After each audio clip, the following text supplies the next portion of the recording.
lazy millennial devs over at CD Projekt Red quite clearly didn't hit that home run here with Cyberpunk 2077, as Cyberpunk 2077 is going to be, whether you want to admit it or not, the biggest blunder in all of video. When you look at the leaked footage of Cyberpunk 2077, it's quite clear that Cyberpunk 2077 brings nothing new to the table. And yet there you are, you brainwashed CD Projekt Red fanboys. Oh my god, Michael, this is that next level immersive RPG experience that we've been clamoring for. Go back to Reddit, go back to Reset Era, because ultimately, when the sun settles, believe me, you're going to be disappointed with Cyberpunk 2077, that I can tell you. But you don't care, because the only thing that you're concerned is graphics, style, presentation, Keanu Reeves and Billie Eilish. You don't care about the framework, the nuts and bolts of Cyberpunk 2077. Oh no, and you never have, and you never will. Cyberdog 2049 has been out for nearly an entire week, and it's been really funny and amazing to see how quickly the gaming community has turned on CD Projekt Red, the developers, from attacking every negative review for the game to now just memeing the entire game, especially on last-gen consoles. Now, I made a video last week talking about the dystopian development and marketing, so go check that out if you're interested in that.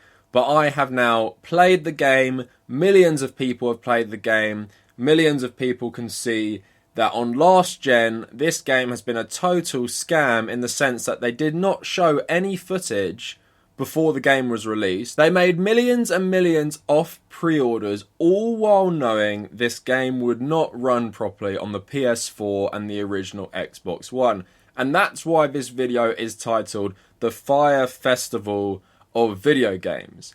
So you guys remember Fyre Festival, you guys remember people were sold this promise. But you've seen the documentaries, you know everyone involved knew it would go wrong, but they didn't cancel it. They still let it go ahead, and the results were hilarious, but also pretty devastating for all the people they scammed in the Bahamas to come work for them to create this festival. So before we get any further, if you want to support my work, please like the video, maybe subscribe, maybe share. If you want to check out my other social medias and my Discord in the description, and if you're feeling generous, please check out my Patreon. And if you're not a political person, this is primarily a politics channel that covers entertainment, so please don't mistake me for an anti-SJW like the Quartering and Geeks and Gamers, who'll just latch onto any trend and make a video on it. So like I was saying, we all remember Fyre Festival. I remember when it was happening in real time on Twitter, seeing that sandwich pic, seeing, you know, the horrible cheese and lettuce and brown bread, and then seeing the tents everyone had to sleep in. And like I was saying before, when you watch the documentary, I've only watched the Netflix one, you see Ja Rule and Billy McFarland partying it up, having this vision for this amazing Coachella-like festival in the Bahamas. But every step of the way, it goes totally wrong. And these guys know it is going to be a complete disaster, but they go forward with it anyway, probably in the hopes to enrich themselves. But the people who got screwed over were the rich people all paying for tickets to this festival, which is kind of funny, but also the poor workers who had to do the catering, who had to build the tents, had to do all this stuff. They got completely scammed out of it as well. And in the same sense, I feel sorry for CD Projekt Red developers. I don't feel sorry for the managers, I feel sorry for the employees. And what I've been thinking about throughout this whole controversy is, I feel so bad that these guys were worked to the bone to make versions of the game that didn't even run properly, and now they're going to be worked to the bone even further in the next year to get these versions running properly, and to get things like the multiplayer and DLC out. But yeah, this is the Fyre Festival of video games because they knew it didn't work. They knew they were selling you a lie, but they still did it anyway. So we're going to go through everything. We're going to go through the review situation, we're going to go through the glitches, we're going to go through all the promises they made, which they didn't deliver on, and then we're going to go on to how CD Projekt Red has responded to all this in a meeting with the board of executives. So to start with, the hype for this game was off the scale, and like I said in my video from last week about Cyberpunk, I couldn't believe the hype. People literally thought this was like GTA 6. People thought this was going to be the next generation of gaming. And because I didn't buy into the marketing, I didn't watch many trailers for this game, I've played it, I've enjoyed it. On the PS5, I haven't had many issues, I haven't had many glitches or bugs. The worst thing that has happened is a couple crashes every time I play for about 4 hours. It works totally fine on the PS5 in my opinion, but I've also gone into it with an open mind. This game feels like a sequel to The Witcher and feels like an extension of The Witcher 3 rather than some GTA game. So if you take it like that, as a linear sort of experience, as an experience where you go from quest to quest, you enjoy the narrative, you enjoy the world building, think of it as something like Mafia 2 or Mafia Remastered, where the open world just exists to facilitate the quest and the storyline. It doesn't exist to facilitate some open world shenanigans you'd find in GTA. Then you're going to have a good time. If you're thinking this game's going to be GTA, then one, you didn't understand who was making this game, and two, obviously, their marketing and their scam marketing worked, and I'm going to get into that later on in the video. But the big red flag to start with is that they did not let reviewers play console versions of the game. They also did not let reviewers use their own footage of the game because they knew the game did not run well on low-end PCs, and they did not want these reviewers to show how bad and broken the game could look. Now, in my opinion, there is a massive problem with games' so-called journalism doing whatever these big corporations say, because if I was in charge of IGN, I would have told CD Projekt Red that I'm not reviewing this game based on these conditions because it's clear you're trying to hide something. To people's credit, some reviewers did put in they didn't know how this represented the console experience, but CD Projekt Red banked on the high scores for the perfect optimized version of the game on a high-end PC to create more hype and more pre-orders and to convince everyone this game ran fine. So 10 out of 10s, 9 out of 10s drove the hype train, and of course most people aren't privy to these reviews only being for PC high-end versions completely controlled by CD Projekt Red, so why would they think anything is wrong? And this was on GameSpot's story the other day, and it's one of their employees receiving like a package from the dev team at CD Projekt Red, and she's showing it all to the audience, so take a look quick. Hand delivering a very special PR package to my street right now. I have no idea what it's gonna be. I do know that I think about like 10 people are actually getting this package. I do have a feeling that they're going to be in some kind of crazy cyberpunk mobile and I don't know, probably have costumes on, so I'll keep you posted. Oh my god, they just rolled up. There it is, cyberpunk mobile. Oh my gosh, look at all that swag. Hell yeah. Cyberpunk 2077 unboxing in under 30 seconds. A heartfelt message on the back and, of course, game code and DoorDash gift card. Gamer Gum! Equipped with all of your vitamins and green tea extract. Cyberpunk 2077 Rockstar drinks. Keep them nice and chilly in your drink holder. Don't forget the tote bag. Complete with stickers, lanyards, and pin. Cyberpunk Twitter shirt. And of course, the grand finale is an enormous Cyberpunk 2077 poster. So to me, that symbolizes the unhealthy relationship games journalism has with these companies. You're essentially doing PR for them, and for all the big outlets to do what CD Projekt Red said is really disheartening, and I don't really consider your IGNs or GameSpots real bastions of journalism. You have some good journalists there, but they are there to do PR essentially. They have ad deals with these companies, they will promote the game on all their sites and all their videos. And as we all remember, GameSpot actually fired one of their reviewers when he gave Kane and Lynch 2 a bad review because they did have a deal with the studio to promote their game. So although this video isn't typical, I guess, of my political videos from a leftist perspective and everything, it does show how this, capitalist system, especially in video games, is all tied up together, where there isn't these good journalists who will expose these companies, apart from maybe Jason Schreier, but he works for Bloomberg now, not even a video game outlet, and there aren't enough people like him. He should not be the only prominent journalist who does good work. There are probably more minor examples, but by and large, these reviewers and journalists are just part of the public relations campaign of the studios. So the game released, and it was a total mess on last-gen consoles. Glitches, things not rendering properly, T-poses everywhere, massive glitches in cutscenes and emotional moments, and it didn't even run properly. It would go to like 10 FPS when you're in a shootout. So let's quickly look at some footage of what this game looks like on the base PS4 and the base Xbox One. Open world like Night City, you need a chill ride to get around fast. And in Cyberpunk 2077, there are tons of cool vehicles to choose from. We've crafted every car and motorbike with amazing attention to detail.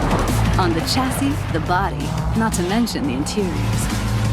You can expect everyone not only to look unique, but to deliver a unique driving experience.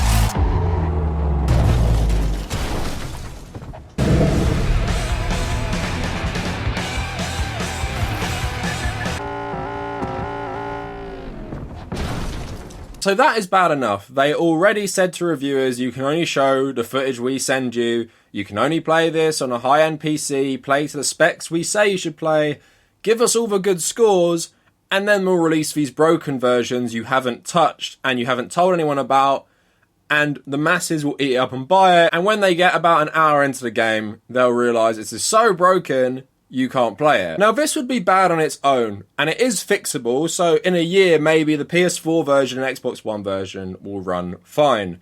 But another part of the problem, another part of the, the Fyre Festival angle of this video, is that the company promised lots of different things in their marketing. They said a lot of different things to reviewers, to games journalists, which are put in these fancy articles talking about how amazing this game would be, and in the end, the company did not even include basic things you find in open world games. Stuff like a working wanted system. Stuff like NPC cycles. Things like AI that react to you. Interactable environments. Everything like that were not included in the game. And I feel like this company should take some notes off Ubisoft and Rockstar about how to make immersive open worlds where NPCs actually do stuff when you're not looking at them. And even in The Witcher 3, NPCs often did have routines, especially if they were working on a farm, for example. But let's get into all the ways that Cyberpunk promised the moon and it didn't even deliver on basic things. So shout out to Reddit user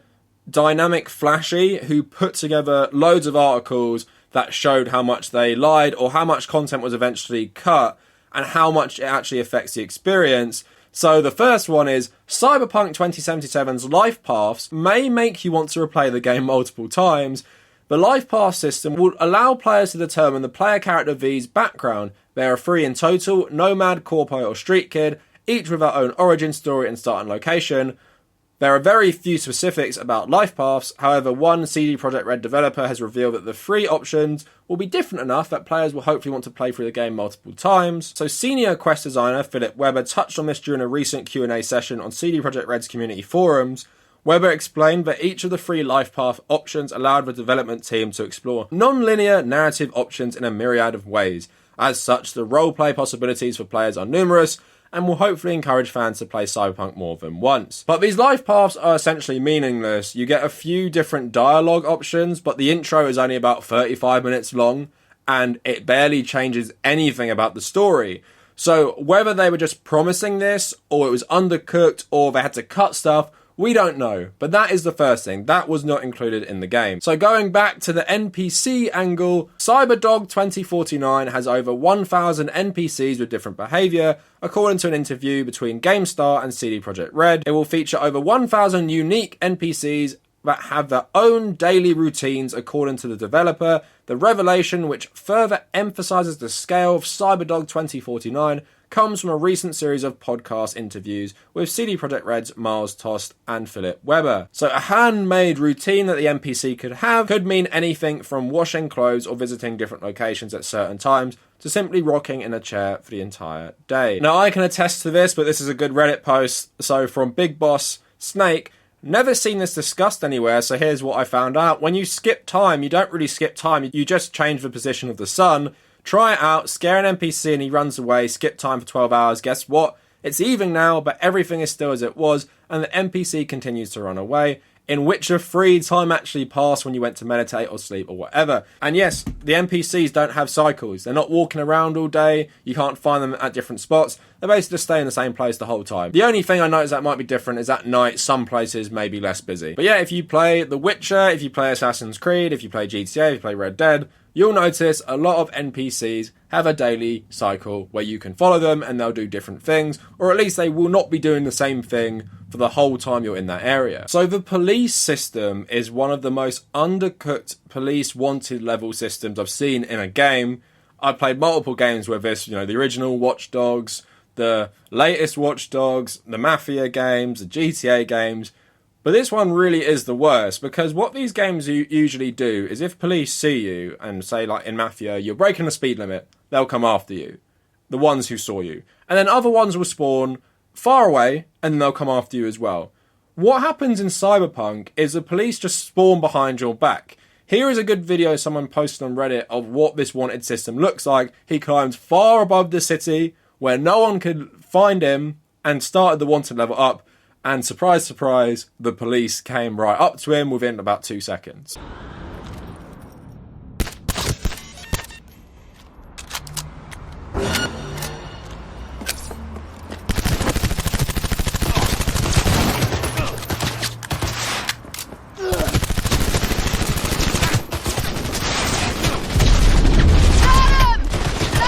But this is not how they sold it before the game came out. Cyberpunk 2077 has a wanted system and corrupt police. UI coordinator Alvin Liu has revealed that the game will have a wanted system that can catch up to players who terrorize NPCs. However, unlike the wanted system in games such as Grand Theft Auto, in Cyberdog 2049, the police system is blatantly corrupt and takes bribes, something that games like Mafia 2 and Mafia Remastered do. So Liu revealed that in Cyberdog 2049, the police force is up for hire, and that laws exist to take bribe from corporations. The corporation could bribe the government to pass a law and then use the corrupt police force to send the law after players. Night City is a city of people trying to constantly get one up on each other, and is not the place where you want to trust the government. And then linked to that, they have another article that says Cyberdog 2049 producer details law enforcement in the rich areas of Night City. So he's saying in different areas of the game, police will come or they won't come. So in Pacifica, you could probably shoot someone. If nobody would see you, then nobody would care. If you do that in the city centre, you'd probably get some law enforcement because those areas are way more patrolled. The crowds will act and dress differently. You might hear more languages, for example. Japanese might be the prominent language because the Japanese are considered the upper class in this game. And none of that happens. Police just spawn in behind you if you kill an NPC. It's really, really, really basic stuff. And it doesn't even really pass games like Grand Theft Auto 4, even, I guess, games like Grand Theft Auto San Andreas, where the police would spawn out of sight, and it would be like a natural progression where they'd come within a minute or so, and you'd feel like you'd committed a crime, it'd been reported, and then the police would come in. And in other games, you can actually silence the witnesses. I think Mafia 3 is one. You want to get the witness before they call the police, and then the police will come in. That's just more natural, but it's just basic. These games have been out for years, so they really, really messed that up. And then here's the final one. Cyberpunk 2077 runs surprisingly well on current-gen consoles according to CD Projekt Red CEOs. This is a blatant lie. The game was actually meant to come out in spring 2020 when there was no next generation. So imagine that coming out even earlier, and the only way you can play it if you're a console player is on these systems that cannot handle it. They knew, and they knew for a long time, this game did not work. That is why it's Fyre Festival. Not only did they promise everything like Fyre Festival, they knew even the basics weren't going to be taken care of for console players. And they still released it anyway. So you cannot ignore the firestorm that came in response to everything like that. So CD Projekt Red actually put out a statement, and after that we're going to get into a call they had with the board. So I'm going to read this all out. I might cut it down in editing, but Cyberdog 2049, dear gamers, first of all, we would like to start by apologising to you for not showing the game on base last-gen consoles before it premiered, and in consequence, not allowing you to make a more informed decision about your purchase. We should have paid more attention to make it play better on PS4 and Xbox One. You should not have sold it on PS4 and Xbox One if it didn't work. How hard is that? It's not on the people who bought the game to decide that. You shouldn't have released it in that state. Why couldn't you have delayed the PS4 and Xbox One versions? You already delayed the game so it would release on PS5 at the same time in the hopes of mitigating some of this backlash. It's not on the players. You promised everyone it worked fine. You said it ran surprisingly well on top of all these other promises you made. And then you carefully crafted the review response so people wouldn't feel there was an issue. So IGN gives it 9 out of 10. You're a guy with a base PS4, they say it runs fine. It's a 9 out of 10 game. I'm definitely going to get this. I've been hyped for it for years. So yes, you should have paid more attention. You also shouldn't have told people it ran well. So then they go in to talk about how they're going to patch the game. There's 2 new big patches coming out in early next year. And then they go on to say, finally, we would always like everyone who buys our games to be satisfied with their purchase. We'd appreciate if you would give us a chance. Shouldn't give you a chance because you scammed them. But if you are not pleased with the game on your console and don't want to wait for updates, you can opt to refund your copy. For copies purchased digitally, please use the refund system on PSN or Xbox respectively. For box versions, please first try and get a refund at the store. Should this not be possible, contact us directly. And that's from the leaders of the team at CD Projekt Red. But then, of course, guess what? CD Projekt Red aren't Sony or Xbox, so they actually have specific terms that you agree to when you buy a game, so you can't return it. I think I read somewhere you can only return it if you haven't played it yet. So CD Projekt Red saying you can get a refund if you bought it digitally, you pretty much can't. So they're just saying it like, we're the good guys, sorry if it didn't meet your expectations, please return it. If you didn't buy a physical one, there's no way you're getting a refund. So if you want to get even more mad, here is CD Projekt Red talking with their board. Thanks to user Lonchu for translating it and posting it on Reddit. And I'm just going to read you the best bits. So, board ignored the warnings about last gen issues. Was game delivered anyway because you want to deliver this game this year? Launch is important, or you underestimate how bad it really was. CD Projekt Red said, we focused too much on PC performance and didn't bother with last gen consoles. There was not an ordinary amount of pressure to release the game. Board says, how come game went through Sony and Microsoft certification to get on the consoles? They said, this is on our side. Sony and Microsoft was hoping we will fix the game. It's entirely on us. Then they say, are you confident last-gen consoles will be able to perform? Is the game too demanding and no amount of fixing will provide a good product? CDPR say, we are planning to make the game into a much better shape with the incoming improvements. Don't expect next-gen performance. It's going to be a good playable game without glitches and crashes. Where have we heard that before? Then they ask, can you explain why gameplay from old gens was hidden from people? They say, we were updating this version until the very last minute and hoped we would make it in time because it was a work in progress, so we didn't release until it was like 1 day before launch, but it was late and entirely on us. So if you're working up until the last minute to fix the last gen versions and then it's still broken, you shouldn't have released it in the first place. You should have delayed it, but again, you wanted that money. And like we've been seeing, once you buy this game digitally, which a lot of people do now, especially during everything that's going on in the world right now, you can't get a refund, so you're just stuck with this game. And maybe one day it'll be good, but you obviously feel ripped off. So the board asked, could you make a launch without the last gen consoles if the state was so unacceptable? And they said, theoretically, yes, but no, because next gen and last gen releases are not separated. This is because of the promise that everyone with last gen consoles will get the next gen version as well, and we hope this will stop people from refunding. So you're just hoping everyone who feels scammed will get a PS5 later, and then they can play the PS4 version and hopefully upgrade as well. So there you have the sad story of Cyberdog 2049 and how it became the Fyre Festival of video games. We have had other events like this. I think of Fallout 76, but in my opinion, that is a bit different because it promised all this content and everything, and you got it to an extent, but it just ran really bad and was really, really glitchy, just like Cyberdog. But then you also have things like Anthem, which promised the world, but I guess ran a lot better. So this is like a combination of the two, where it promises everything, and you don't even get the basic stuff you expect in open world games, and then it also runs like total trash to the extent that it's basically unplayable, and you can't get refunds. And the funny thing is, just like Fyre Festival, they knew. You can tell from that call, they knew. You can tell from their language, they're not that sorry about it. They think you'll forgive them because you'll get a free next-gen patch if you get the PS5 version. And at the end of the day, it just shows how toxic this company are. Like my last video exposing their marketing and development practices. But the people who run it took the goodwill from The Witcher and just used it to make as much money as possible. This game has sold insanely well on PC specifically, but also on console. Crazy amounts of pre-orders, crazy amount of hype. And they know once they got you, they got your money, they don't need you anymore. So here's the product, you can play on PS4 if you want, but like many people are arguing, if you want to play this game, get a better PC or get a PS5 or get an Xbox Series X.